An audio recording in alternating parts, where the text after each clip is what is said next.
යාළුත් අලුත් දිනක් සමගින්. අද අපි සාකච්ඡාවට නිමිත්ත බවට පත්වන්නේ අස්වැසුම ජාතික වැඩසටහන පිළිබඳව. අස්වැසුම ජාතික වැඩසටහනේ ප්‍රතිලාභ ලබන පුජ්‍යලේ කොහොමද තමාගේ තොරතුරු යාවත් කාලීන කරන්න කියන කාරණාව, වැදගත් කාරණාව පිළිබඳව තමයි අද අපි සාකච්ඡා කරන්නට සූදානම් වන්නේ. ඒ සඳහා අපි බොහොම ගෞරවයෙන් ආරාධනය කරා මුදල් ක්‍රම සම්පාදන සහ ආර්ථික සංවර්ධන අමාත්‍යාංශයේ සුබසාධක ප්‍රතිලාභ මණ්ඩලයේ අතිරේක කොමසාරිස් පාලන පෙමිල් රිෂාන් ධර්මසේන මහත්මයාට අයිබෝන්. අයිබෝන්. අපි මුලින්ම වැඩසටහන සාකච්ඡාව ආරම්භ කරමු.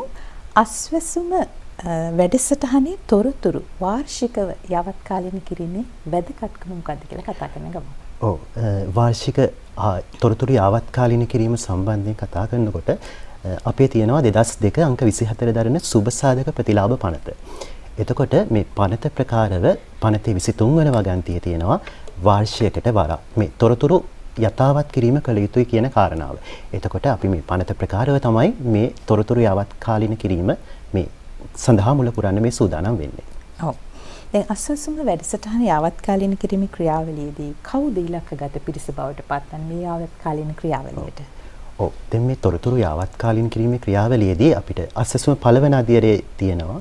පළවන අධ්‍යයනයේදී ලියාපදිංචි වෙච්ච සහ සංගණනයට ලක්වුණු ප්‍රතිලාභ ලබන නොලබන සියලුම පිරිස් අපි මේ යාවත් කාලීන කිරීමේ ක්‍රියාවලියට සඳහා අවස්ථාව ලබා දෙනවා. දැන් තොරතුරු යාවත් කාලීන කිරීමට යම් කිසි කාල පරාසයක් තියෙනවද? මේ කාලය තුල තමයි ඔබ තොරතුරු යාවත් කාලීන කරන්න ඕනි කියලා කිසියම් කෙනෙක්ට දැනගන්න අවශ්‍ය නම් කොහොමද කාල පරාසය? ඔව්, දැන්ට අපි ජනමාධ්‍ය නිවේදනයක් කළා තියෙනවා මේ සම්බන්ධයෙන්. නොවැම්බර් 10 සිට දෙසැම්බර් 10 දක්වා අපිට පුළුවන් මේ කියන්නේ අයදුම්කරුවන්ට ඒ පිරිසට මේ සඳහා තමගේ අභිමතය ප්‍රකාශ කිරීමේ අවස්ථාව ලබා දීලා තියෙනවා නොවැම්බර් 10 ඉඳන් දෙසැම්බර් 10 දක්වා කාල සීමාව තුල. ඔව්, නොවැම්බර් 10 සිට දෙසැම්බර් 10 දක්වා කාලය තුල ඔබට ඔබගේ අස්වැසුම පිළිබඳ තොරතුරු යාවත් කාලීන කර ගැනීමේ හැකියාව තියෙනවා. ඔවුන් අපි බලමු මේ අස්වැසුම යාවත් කාලීන කර ගැනීමේ ක්‍රියාවලියේදී මොන වගේ ක්‍රමවේදයක්ද ඔබ දැනගත යුතු මේ ක්‍රමවේදය පිළිබඳව මොන වගේ ක්‍රමවේදයක්ද මේ ඉදිරිපත් කරලා තියෙන්නේ? ඔව්, අපි මේ යාවත් කාලීන කිරීමේ ක්‍රියාවලිය සඳහා ක්‍රමවේද දෙකක් අපි මේකට යොදා ගන්නවා. එකක් තමයි මාර්ගගත ක්‍රමයට, නැත්නම් අපි සාමාන්‍යව ඔන්ලයින් ක්‍රමයට. ඔන්ලයින් ක්‍රමයට මේක සිද්ධ කරන්න පුළුවන් වගේම සාමාන්‍ය ආකාරයෙන් පුද්ගලයෙක්ට පුළුවන් අයදුම්පතක් පුරවලා ඒක ප්‍රාදේශීය ලේකම් කාර්යාලයේ තියෙන සුබසාධක ප්‍රතිලාභ ඒකකය ඒකට බාර දීලා හිටන් සාමාන්‍ය ආකාරයෙන් ඒ දේ සිද්ධ කරන්න පුළුවන්. දැන් අපි හිතමුකෝ ඔන්ලයින් ක්‍රමයට අයදුම්පතක් පුරවද්දී යම් කාරණාවන් තියෙනවා පුරවන්න ඕනේ. කොහොමද ඔන්ලයින් ෆෝම් එකක් පුරවන්නේ මේ පුජ්‍යලයා? ඔව්,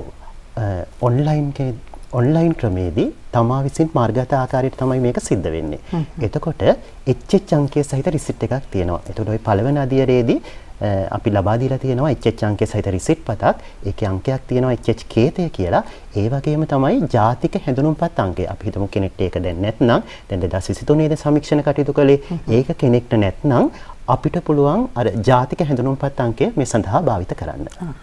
දැන් මේ ඔන්ලයින් ක්‍රමයටනේ දැන් ඔබ සඳහන් කළා මුද්‍රිත ආකාරයටත් අයදුම්පතක් පුරවන්න ඕනේ කියලා. අපි හිතමු අපිත් එක්ක සම්බන්ධ වෙලා මේ වෙලාවේ අපිත් එක්ක මේ වැඩසටහන එක්ක සම්බන්ධ වෙලා ඉන්න කෙනෙක්ට තොරතුරු දැනගැනීමට අවශ්‍යයි මුද්‍රිත මාධ්‍යයෙන් කොහොමද මේක සම්පූර්ණ කරන්නේ කියලා. අයදුම්පත්යක් කොහොමද මුද්‍රිත මාධ්‍යයෙන් සම්පූර්ණ කරන්නේ? ඔව්, මුද්‍රිත ආකාරයෙන් කියන්නේ මැනුවල් ක්‍රමයට තමයි මේක සිද්ධ වෙන්නේ. එතකොට අයදුම්පත්‍රය අපිට සුබසාධක ප්‍රතිලාභ ඒකකයක් තියෙනවා. ප්‍රාදේශීය ලේකම් කාර්යාලය තුල තියෙන සුබසාධක ප්‍රතිලාභ ඒකකෙන් ලබා ගන්න පුළුවන්.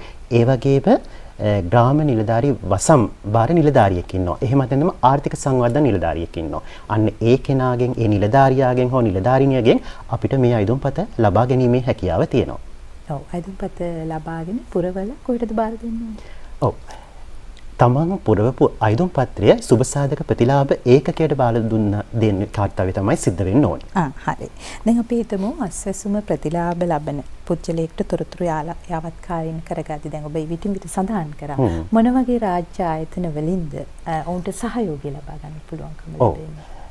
ඔව් ඒ සම්බන්ධයෙන් කතා කරනකොට අපිට විශේෂයෙන්ම ප්‍රාදේශීය ලේකම් කාර්යාලයේ සුබසාධක ප්‍රතිලාභ ඒකකය මේට අපිට තාක්ෂණික සහාය ලබා ගන්න පුළුවන්. ඕනෑම පුද්ගලයෙක්ට එතනට ගිහින් ඒ කාර්යය ඉෂ්ට කරන්න පුළුවන්.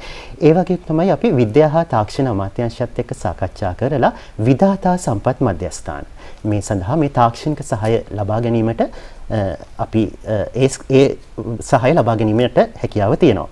ඒ වගේම තමයි අපේ නව සභාපතිතුමන් නිමල් කොටවල ගෙදර මැතිතුමන්ගේ සංකල්පයක් අනුව අපි දැන්ට සමෘද්ධි බැංකුව හරහා මේ තාක්ෂණික සහාය අපේ මේ කාර්යය සඳහා ලබා ගැනීමට දැනටමත් වැඩපිළිවෙලක් සකස් කරලා තියෙනවා.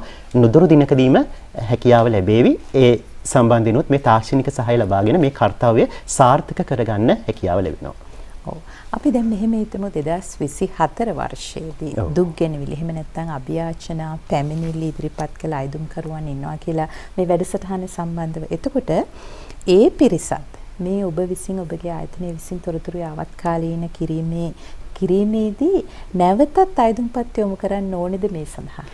නැහැ, අවශ්‍ය වෙන්නේ නැහැ. මොකද දැනටමත් 2024 දුක් ගැනවිලි සම්බන්ධයෙන් අයදුම්පත් ඉදිරිපත් කරපු පුද්ගලයන් මේ තොරතුරු යාවත්කාලීන කිරීමට අදාළව අභිමතය ප්‍රකාශ කරලා තියෙනවා. එතකොට ග්‍රාමීය දුක් ගැනවිලි කමිටුව ග්‍රාම සේවා මට්ටමින් ග්‍රාම නිලධාරී කොටස් මට්ටමින් ක්‍රියාත්මක වෙනවා. එතකොට දැනටමත් සුළු තොරතුරු වෙනස් වීමක් අනුව ඔහු ඉදිරියට යනවද එහෙම නැත්නම් නැවත සමීක්ෂණයක් කරනවාද කියන කාරණා මේ ග්‍රාමීය කමිටුව මගින් හඳුනාගෙන තියෙනවා. ඒත් එක්කම දැන් නව තොරතුරු වෙනස් වීම. දැන් අපි හිතමුකෝ පුජ්‍යලයක ජීවිතයේ අවුරුද්දෙන් අවුරුද්ද දවසෙන් දවස වෙනස් වෙනවා. සමහර විට පවුලින් දරුවෝ ප්‍රමාණය වැඩි වෙන්න පුළුවන්. රෝගී තත්ත්වයක් නිසා වෙන්න පුළුවන්. ඒත් එක්කම රැකියාව අහිමි වීමක් වෙන්න පුළුවන්. දැන් මේවා කොහොමද පුජ්‍යලයේ වාර්තා කරන්න බෑ ආයතනයේ? ඔව්, තා වැදගත් ප්‍රශ්නයක් තමයි ඇහුවේ. දැන් අපි දැන් 2023 නේ සමීක්ෂණ කටයුතු සිද්ධ වෙන්නේ. එතකොට 2023 සමීක්ෂණ කටයුතු සිද්ධ වුණාම ඒ කාලය තුල පුද්ගලයාගේ සමාජ ආර්ථික තොරතුරු වෙනස් වීමකට ලක් වෙලා තියෙන්න පුළුවන්.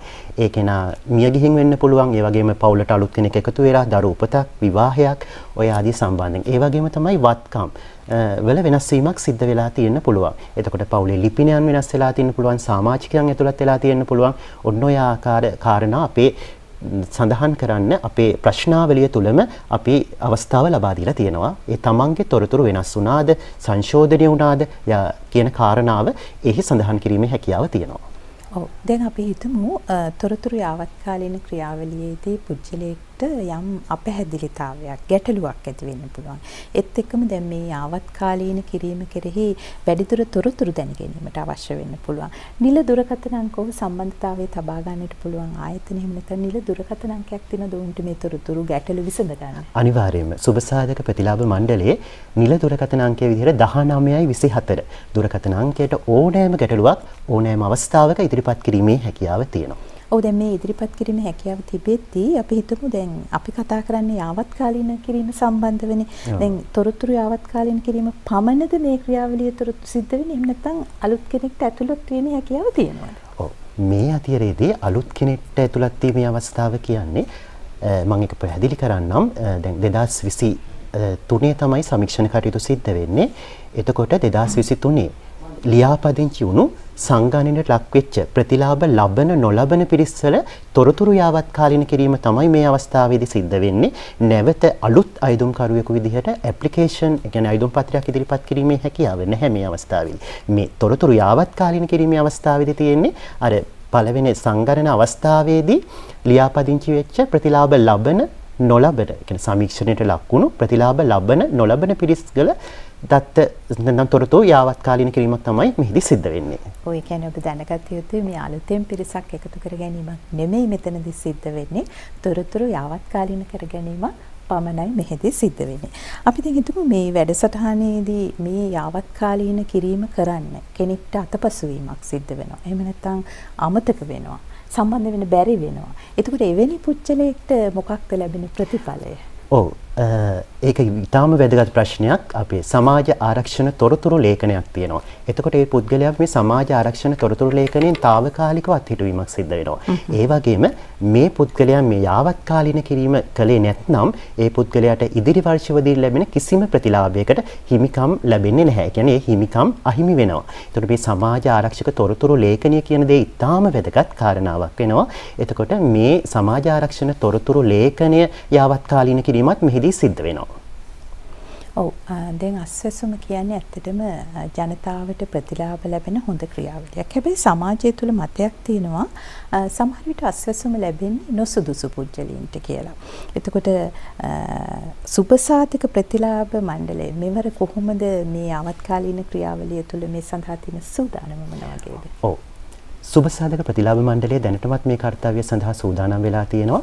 දීප ව්‍යාප්තවම අපි සමීක්ෂණ නිලධාරීන් දැනටමත් මේ සම්බන්ධයෙන් පුහුණු කරලා තියෙනවා. ඒ කියන්නේ සමීක්ෂණ නිලධාරීන් තමයි මේ කාර්යයේ ප්‍රබලම භූමිකාව වෙන්නේ. ඉතින් අපි දීප ව්‍යාප්ත මට්ටමින් දැනටත් මේ අවසාන අධ්‍යයනයේ තියෙන සමීක්ෂණ පුහුණු වීම සමීක්ෂණ නිලධාරීන් පුහුණු වීම අපි ඒක සාර්ථකව මේ දිනවලදී ඒක අවසන් කරලා තියෙනවා. ඉතින් හොඳ සමීක්ෂණ නිලධාරීන්ගෙන් ලැබිය යුතුම පිරිසක් අස්වැසුම සඳහා සුදුසුකම් ලැබිය යුතුයි අපි අපේක්ෂා කරනවා සුබසාධක ප්‍රතිලාභ මණ්ඩලය වශයෙන්. තවත් අමතර කාරණාවක් තියෙනවා. දැන් හැමදාම අස්වැසුම දෙනවද එහෙම නැත්නම් මේගොල්ලන්ව සවි බල ගන්නවනේ යම්කිසි ක්‍රියාවලියක් නැත්නම් හැමදාම හැම අවුරුද්දෙන් අවුරුද්දම යම්කිසි පිරිසක් අස්වැසුම ලැබෙමින් ඉන්නවනේ. එතකොට එහෙම නැත්නම් ඒගොල්ලන්ට සවි බල ගන්නලා තවත් සංවර්ධනය වෙන්න ක්‍රියාවලියක් තියෙනවද ඔබේ ආමාත්‍යාංශය තුලේ? ඔව් සවි බල ගැනීමේ කියන අපි සමුර්ති දෙපාර්තමේන්තුවත් එක්ක තමයි ඒ දේව කරන්න බලාපොරොත්තු වෙන්නේ. ඔව්. අපි එහෙනම් අවසාන වශයෙන් ඔබෙන් අහන්න කැමති අස්වැසුම පිළිබඳ වැඩසටහනේ තොරතුරු යාවත්කාලීන කිරීමේ වැඩසටහන පිළිබඳව ජනතාවට දෙන්න පුළුවන් පණිවිඩය මොන වගේද? ඔව් මෙහිදී කාරණාව තමයි දැන් මේක සුදුසුම අවස්ථාව තමයි ජනතාවට තියෙන තමන්ගේ පළවෙනි අධ්‍යයනයේදී වෙච්ච වැරදි නිවැරදි කළා. තමන්ගේ තොරතුරු වල යම්කිසි වෙනස් කිරීමක් තියනවාද?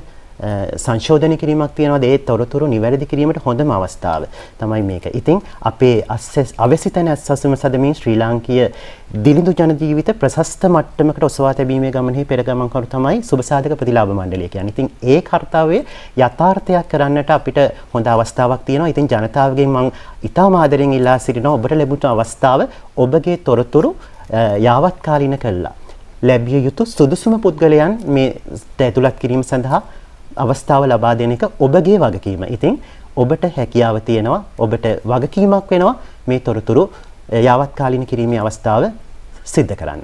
ඔව් එහෙමනම් ඒ තොරතුරු යාවත්කාලීන කරන්න ඔබට පුළුවන්. ඒත් එක්කම ඔබට ඒ සඳහා යම්කිසි ගැටලුවක් තියෙනවා නම් සුබසාධක ප්‍රතිලාභ මණ්ඩලයේ නිල ක්ෂණික ඇමතුම් අංකය 1927 1924ට ඔබට ආමන්ත්‍රණය කරලා ඔබේ ගැටලුව විසඳ ගන්න පුළුවන්. එහෙමනම් අස්වැසුම ජාතික වැඩසටහනේ යාවත්කාලීන කිරීම පිළිබඳව අද දවසේදී අපිත් එක්ක සවිස්තරාත්මක උතරතුරු සාකච්ඡා කරන්නට පැමිණි මුදල් ක්‍රම සම්පාදන සහ ආර්ථික සංවර්ධන අමාත්‍යාංශයේ සුබසාධක ප්‍රතිලාභ මණ්ඩලයේ අතිරේක කොමසාරිස් පාලන පෙමිල් රුෂාන් ධර්මසේන මහත්මයාට බෙහෙවින්ම ස්තුතිවන්ත වෙන ගමන් සම්දිනවා අයිබෝන් කියලා.